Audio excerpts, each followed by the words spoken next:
Well, what's a great myth that we need to bust today? And that is, do Kegels really work? Well, it depends. You want strong muscles, but if you're holding your fist like this all day long, do you think this fist muscle is going to be strong? No, it's going to be tired and weak. And that's the way it is with our pelvic floor muscles as well, and our abs. If we are holding them in because we're feeling self-conscious, a lot of people just are like constantly like tucking their gut because they don't want it to be sticking out too much. And that weakens overall. It's going to weaken those muscles, just like if you were holding a fist all day long.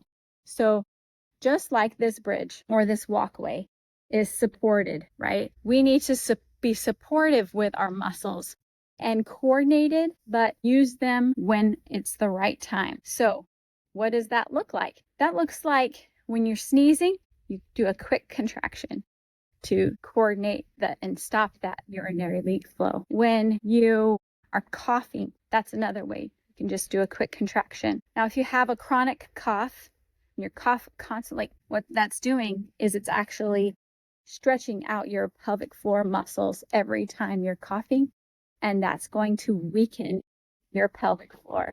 So back to the pelvic floor. If you're doing Kegels and your symptoms of urinary leakage and constipation and pain with sex worsen, then it's very likely that instead of your muscles being weak, they are too tight. Muscles can be weak in their very tight mode and weak in their very loose mode. So it's very important that we get muscles that are able to move and have great range of motion.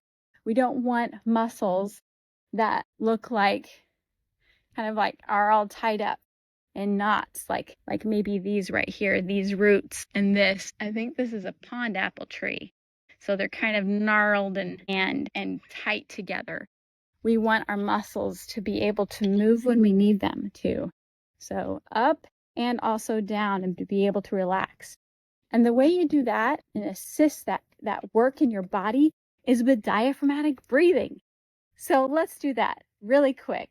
Let's just take your hand right here on your belly and expand and allow that air to just kind of rebound, come back, expand. And this diaphragm, every time you're breathing, it's dropping. You want it to, so it goes from bell-shaped to straight, and you want your belly to expand out. I know this is going to feel awkward for some people because they hold their bellies in all the time, but I want you to be able to allow that air, your belly, the air is actually not going into the belly.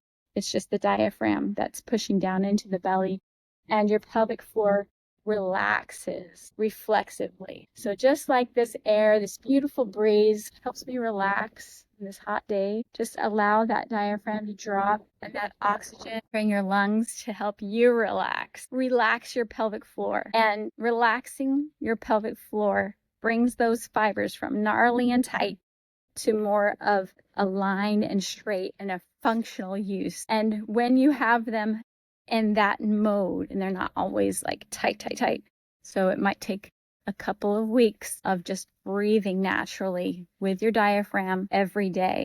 I plan to create a transition protocol for the diaphragm, from moving from chest breathing to diaphragmatic breathing, to assist my patients in that transition, because it can be difficult to change the way you breathe from chest breathing to diaphragmatic breathing. So another myth that I want to help bust today is also about Kegels. So a lot of times Kegels are done in isolation, like all by themselves, but it's really great to involve it in your functional life. So it's actually preferred, in place of just performing the Kegels, to involve them with lifting, because when you're lifting something heavy, it's not great to do like a deep breath in and like hold it, bear down and lift something heavy. No, you want to let your air out and then tighten your core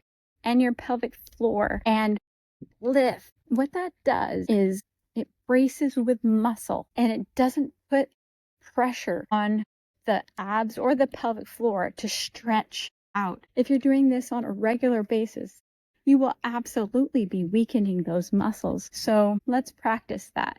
I'm just going to show you right here on the Anhinga Trail in the historic Everglades National Park. Okay, so I don't have anything heavy like a Burmese python that I'm going to be lifting right now, but I'm going to just explain what I'm going to do. Okay, so I'm going to breathe in, breathe out, tighten my pelvic floor right here, and then I'm just taking a deep breath here.